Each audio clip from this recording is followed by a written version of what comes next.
Hello hello guys, আপনারা দেখুন কিভাবে পাহাড়ে জুম চাষ করানো হয়। এই যে হ্যালো গাইস, আমি আপনাদেরকে এই মুহূর্তে দেখাতে চাচ্ছি যে পাহাড়ে কেটে চাষ তারা ফেলে রাখে।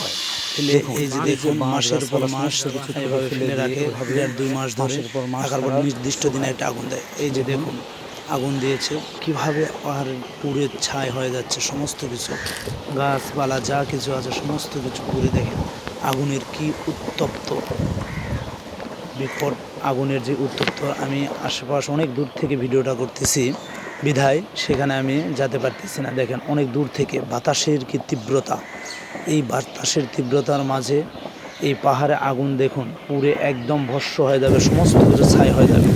এই যে দেখুন আগুন কীভাবে উত্তপ্ত ছড়াচ্ছে, পুরো বাতাস এলাকায়। শুধু আমি জুমটা কীভাবে দেখাবো, জুম চাষ তারা করে। এই যে দেখুন আগুনের এখানে আরও 3 মাস পরে দেখা যাচ্ছে যে এই যে পাহাড় পুড়ে সমস্ত কিছু, দেখেন জঙ্গল কোনো কিছুই নেই, সব কিছু পুড়ে একদম মরুভূমির মতন ধুধু হয়ে গেছে। অর্থাৎ এখন এই জুম চাষের ফসল ফলানোর জন্য তারা প্রস্তুতি নিচ্ছে।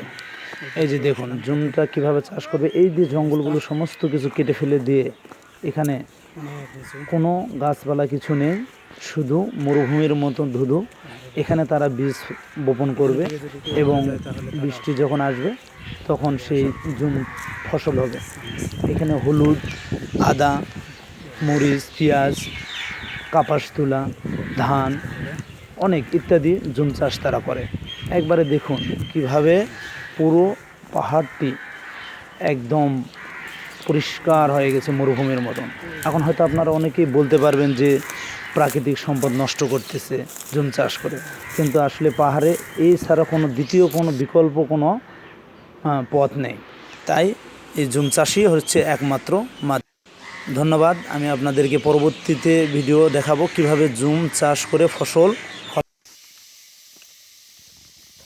হ্যালো গাইস, এই যে আপনারা দেখতেছেন যেটা এই পাহাড়ে তারা খুঁড়ে খুঁড়ে জুমের বীজ বপন করে। এই যে জুমের বীজ দেখেন কিভাবে তারা পাহাড়টা একটু মাটিতে কোনো কিছু নেই পুড়ে, এই যে ছাই, এই ছাইগুলি তাদের মূলত জৈব সার হিসেবে ব্যবহৃত হয়।